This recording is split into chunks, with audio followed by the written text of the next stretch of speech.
But the 2020 NFL draft has come and gone, and it has been a very interesting NFL draft to say the least, considering the fact that, all the picks were made during social distancing time and the fact that they were all made at home. I like to also applaud the fact that they were even able to execute the NFL draft. But now that the 2020 NFL draft is done and we look toward the 2021 NFL draft, I figured it'd be really, really fun to make my very first way too early mock draft. And the reason I want to do this is every single year, I always go back and look at other way too early mock drafts the day of the current draft. So for example, I did look at a way too early 2020 NFL draft after the 2020 NFL draft ended, and it looked really, really funny in comparison to what actually happened. Nobody really expected Joe Burrow to go number 1 overall a year ago. So with that being said, I figured I'd do this by myself, and that way in a year from now, we can actually do a reaction to my way too early NFL draft and see how accurate I was. Now, bear in mind, this is actually one of the most exciting NFL drafts in quite some time, as I don't think there's been a year where there's been a 100% surefire number 1 overall pick since probably when Andrew Luck was coming out of the NFL draft. Everybody knows that this year's grand prize is Trevor Lawrence out of Clemson. You're hearing of people tanking for him already, and I know last year a lot of people thought that Tua would go number 1 prior to his injury, but Trevor Lawrence is a significantly more polished prospect, although he does have the holes in his game. Now, I am using the draftnetwork.com in order to draft these players, so they are determining my draft order, and I'm just going to run with it. I am not going to go ahead and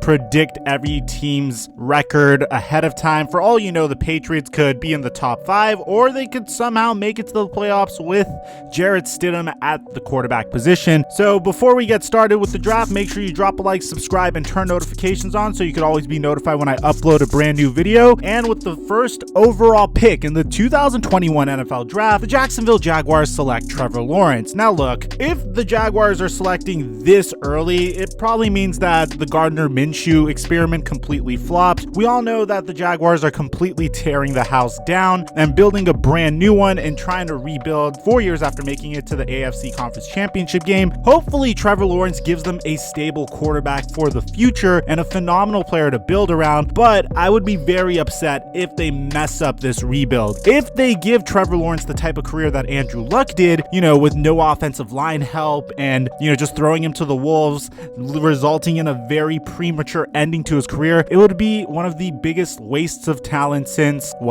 Andrew Luck. With the second overall pick, the Washington Redskins select, in my opinion, the best overall player in this year's draft, and that's Pinette Sewell out of Oregon. Now look, you could make the argument that the Washington Redskins made it here, so they might as well punt on the Dwayne Haskins experiment, but the fact of the matter remains that the Redskins have a terrible offensive line. They just traded Trent Williams to the 49ers this past offseason as well, so they do have a huge hole at the left tackle position, and Pinette Sewell is a transcendent, once-in-a-generation type of tackle that you just can't afford to pass up on. With the third pick in this year's draft, I have the Cincinnati Bengals selecting Gregory Russo out of Miami. Now, this is this year's best edge rusher, and last year, the Cincinnati Bengals opted to pass on the best overall player in the NFL draft in Chase Young to draft their quarterback of the future in Joe Burrow. Now this year, they decide to focus on the defensive side of the ball to help Joe Burrow as much as he can when he is off of the field. And don't get me wrong, Gregory Russo is a phenomenal prospect. Now, at the fourth overall pick, I have the Carolina Panthers selecting JaMarr Chase out of LSU. JaMarr Chase is this year's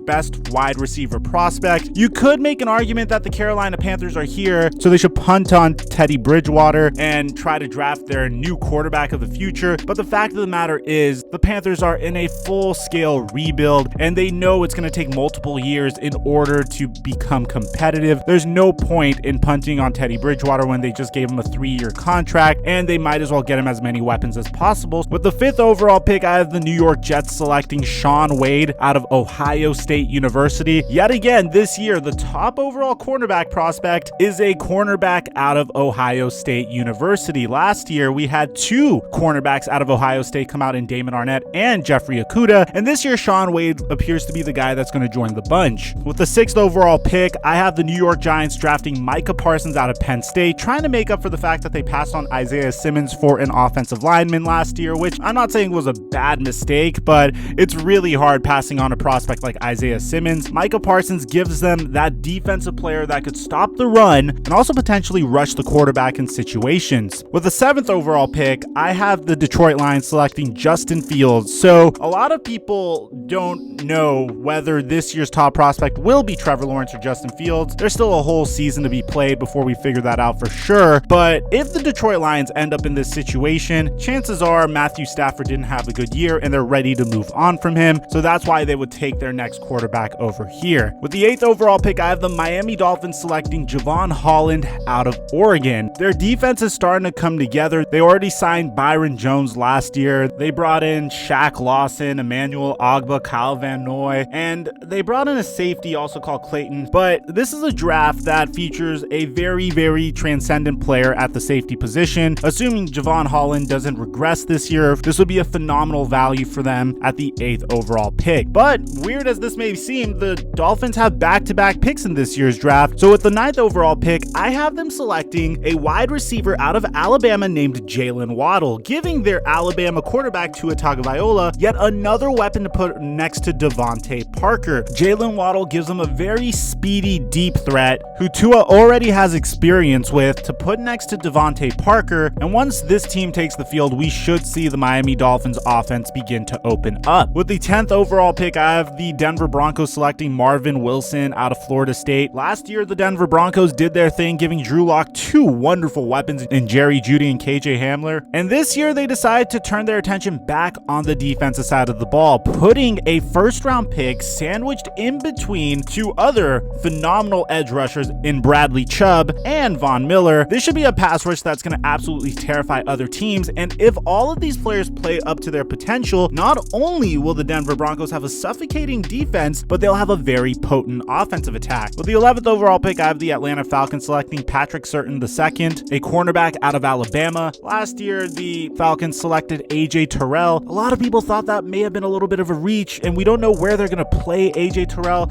They're still trying to make up for the loss of Des Trufant, and hopefully they're able to do so here. With the 12th overall pick, the Arizona Cardinals select Creed Humphrey, an interior offensive lineman out of Oklahoma. Yet another Sooner joining the Arizona Cardinals after they drafted Kyler Murray #1 overall. Creed Humphrey is contributing to the cause of Kyler Murray being absolutely protected in that air raid pocket. Now, the Arizona Cardinals already drafted an offensive lineman last year, but they continue to invest in that offensive line because at the same time, bear in mind, Kyler Murray might be the smallest quarterback in the entire NFL. With the 13th overall pick in the NFL draft, I have the Chicago Bears selecting Jamie Newman, a quarterback out of Georgia. So if the Bears are selecting here, clearly the Mitchell Trubisky experiment is over and they're looking to move on. They already declined his 5th-year option. Jamie Newman has tremendous, oh my god, I hate saying this word, and I guess I'm turning into one of those guys, so please forgive me, but he has tremendous upside as a quarterback that's going to be taking over for Jake Fromm in Georgia. At the 14th pick, I have the Oakland Raiders getting their second edge rusher, and that's Carlos Basham Jr. out of Wake Forest. Now, the Oakland Raiders have had a very interesting draft strategy. They really just draft whoever the hell they want. Their draft board is probably the most interesting draft board I've ever seen. There's been times where I think they've overreached or drafted players at the wrong position. For example, I wouldn't have taken Henry Ruggs with CeeDee Lamb and Jerry Jeudy on the board. I honestly thought the Raiders were going to 100% take Jerry Jeudy, but they surprised us, and who knows, it might work out for them, but I'm pretty sure that this pick will definitely work out for them as well. With the 15th overall pick in the NFL draft, I have the Cleveland Browns selecting Devante Smith out of Alabama, who's a wide receiver, and believe it or not, the first two wide receivers in the first round of the NFL draft are going to be from Alabama, and if Jalen Waddell is this year's Henry Ruggs, then Devante Smith is this year's Jerry Jeudy. It's exactly, they're both occupying those roles in Alabama's offense. Devante Smith is a phenomenal route runner and has excellent hands and is going to be a phenomenal weapon for the Cleveland Browns should they move on from Jarvis Landry, which I'm assuming after this year they probably will. At the 16th pick in the NFL draft, I have the Tennessee Titans selecting Kyle Pitts, a tight end out of Florida. Now, typically, I don't really applaud tight ends in the first round. As a matter of fact, I can't think of the last tight end that succeeded who was drafted in the first round, but the Tennessee Titans need a good tight end in order to be successful. And if you look at Delanie Walker's role recently, he's phenomenal when he's on the the field, but that's the problem. He's getting old and he is not on the field. Kyle Pitts has, oh my God, here comes this word again, tremendous upside for a tight end. He's able to block and line up as not only a tight end, but also a wide receiver. So Mike Vrabel could have a lot of fun placing him in various positions, or whoever the offensive coordinator is for the Tennessee Titans at that point. With the 17th pick of the NFL draft, I have the Jacksonville Jaguars coming in and using the pick that they got from the Los Angeles Rams to select Travis Etienne out of Clemson. Now, isn't this cute? Both Trevor Lawrence and Travis Etienne are going to be going to the Jacksonville Jaguars. So, of course, it's no secret the Jaguars are trying to move on from Leonard Fournette. And if you guys saw college football last year, you'd see Travis Etienne completely carving up opposing defenses. Like, this guy is fast. He could do everything you need from a modern running back. He not only has phenomenal ball carrier vision, he could also line up as a receiver. So receiver potential is there, which will cause tremendous mismatches. This could be the next coming of David Johnson or Alvin Kamara, although their styles are a little bit different. I am very much hoping that both Trevor Lawrence and Travis Etienne go to the same team. I think that would be a very cute combination. With the 18th pick in the NFL draft, I have the Minnesota Vikings selecting Dylan Moses, a linebacker out of Alabama. Dylan Moses was a former 5-star recruit. He missed a chunk of his freshman campaign, but was very, very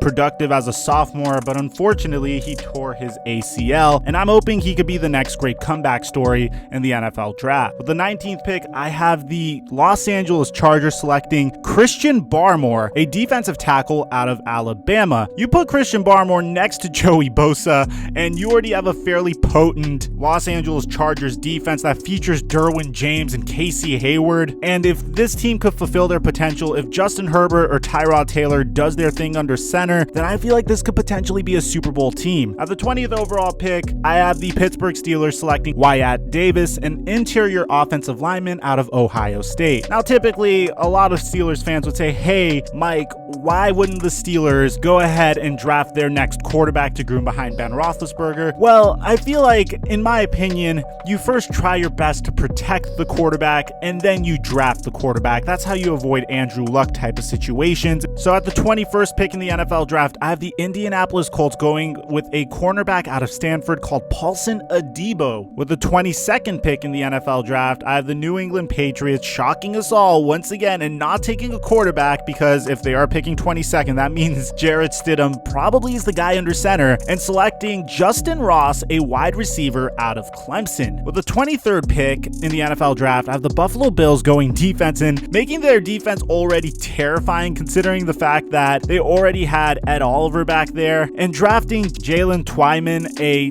defensive lineman out of Pittsburgh. With the 24th pick in the NFL draft, I have the Green Bay Packers doing something that they should have done a very long time ago, drafting a wide receiver out of Auburn named Seth Williams. With the 25th pick in the NFL draft, I have the Philadelphia Eagles selecting Hamza Nazir-Dean, a safety out of Florida State. With the 26th pick in the NFL draft, I have the Seattle Seahawks selecting Walker Little, an offensive tackle out of Stanford. With the 27th overall pick, I have the Tampa Bay Buccaneers drafting their quarterback of the future in Brock Purdy out of Iowa State. Now, Brock Purdy might not take over immediately, and this could be a pick that pisses off Tom Brady for all you know. So if they do go this pick, that means Tom Brady's either retiring or this is Tom Brady's last year or one of his last years. Either way, Tom Brady's really freaking old. You don't know what's going to happen here, but if the Buccaneers are picking 27th, that means that they had some success, but at the same time, they're looking towards the future. At the 28th overall pick, I have the Dallas Cowboys selecting an interior offensive lineman out of Tennessee named Trey Smith. Now, the Cowboys offensive line has been their stalwart and their identity for the past decade. With the 29th overall pick, I have the New Orleans Saints selecting Andre Cisco, a safety out of Syracuse. With the 30th overall pick, I have the San Francisco 49ers adding even more depth to that offensive line and drafting Samuel Cosmi, an offensive tackle out of Texas. With the 31st overall pick, I have the Baltimore Ravens selecting Aiden Hutchinson, an edge rusher out of Michigan. And with the 32nd overall pick, I have the Kansas City Chiefs selecting Nick Bolton, a linebacker out of Missouri. But those are my picks. Let me know what you agree with, what you disagree with, who you think should be on this list. Make sure you like this video and subscribe if you enjoy the content. I'm your boy Microphone, and I'll catch you guys on our next upload.